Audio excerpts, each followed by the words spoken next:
Hey, welcome everyone to Ask Nutritionist Deepa's Whole Food Plant-Based No Oil video cast podcast series. And today we are going to talk about a super fruit called persimmon. And it is available only during winter time for next 3 months or so, starting December all the way through March. You will get beautiful persimmons in regular grocery stores, but definitely in ethnic grocery stores, specifically like Korean, Japanese, Chinese, Indian, and even Mexican grocery stores, because it is a tropical fruit. However, as nutritious as it is very underused, because a lot of people don't know when to eat it, how to pick a right one, and what to do when it is ripe to eat it. Because this particular persimmon, there are a couple different qualities. Let's talk about different types of persimmons. This is hachia, and then this is fuyu. This is flat, and hachia is more like a tomato shaped, and this is a tricky one. The fuyu is usually, as soon as it's little soft, you can chop it open and eat it with the skin on.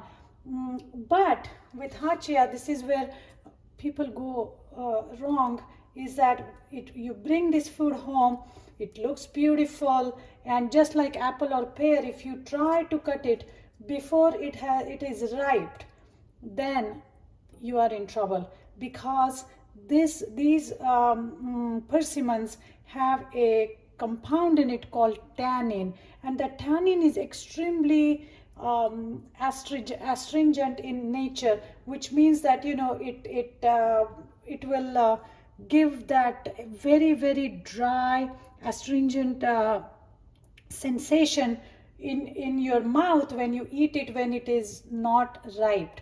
And when I say you need to make sure it is ripe, I mean it, because this persimmon has been sitting on my countertop for, last at least 12 days, more than that, maybe 2 weeks. When I bought it, it was this hard, okay? When I say we should allow it to ripe, is now it's more like a water balloon. Do you see? That's how you almost feel that, oh my God, it's rotting. But no, it's not rotting.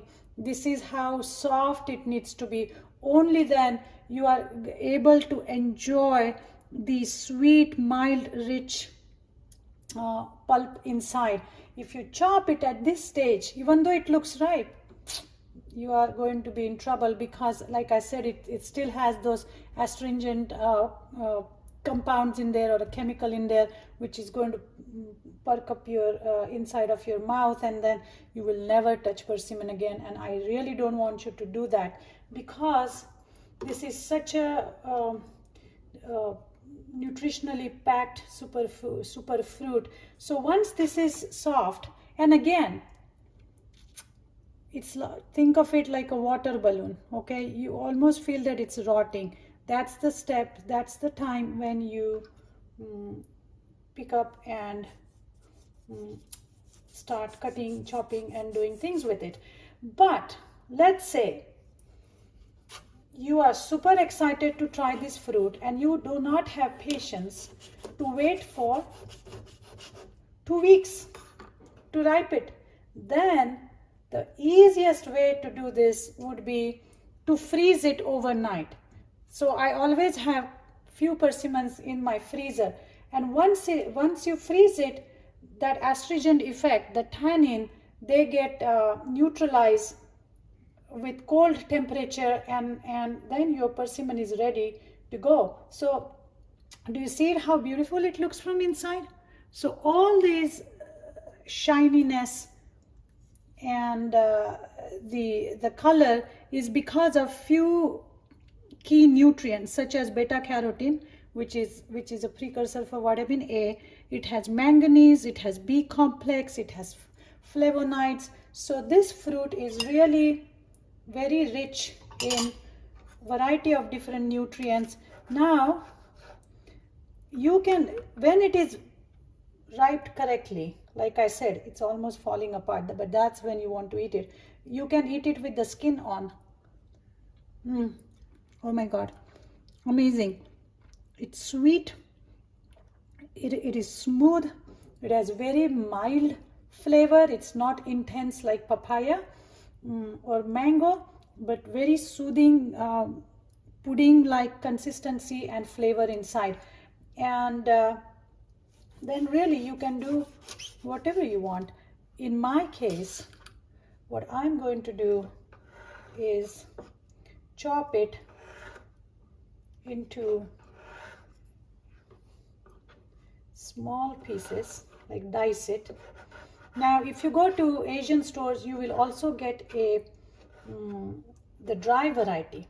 Okay, now you want to make sure that the dried persimmon is not treated with any chemicals, okay, like sulfur dioxide and those type of things. So there you will see in a good quality dried persimmon would actually look dark like date, but if it is treated with color, then it's going to look orange like this, and you want to get one which looks dark because that means it's not treated with any chemical. So anyway,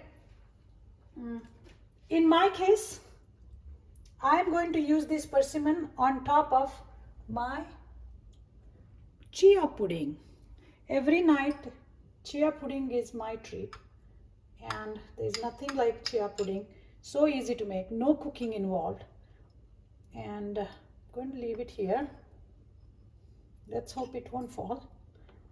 Oh, before I forget, what goes really well with chia pudding, with persimmon, is a cardamom. So I have my cardamom. Cardamom is another one of my most favorite spice, you can say, but really there's nothing spicy about it. It's very flavorful. It's a cardamom pod. I eat it with the skin on, of course, because that's where all the nutrients are. And I'm going to top it with this persimmon pieces on top. Now you can put this persimmon on top of oatmeal. You can mix it with a little bit of soy milk or plant milk and make it into a smoothie, but I wouldn't recommend doing too much with it because it is so flavorful on its own. And in my opinion, the less cooking, the less we cook and manipulate fruits and vegetables, specifically fruits, the better it is. And I'm just going to top it with few pumpkin seeds, and my chia persimmon cardamom parfait is ready. Look how beautiful this looks.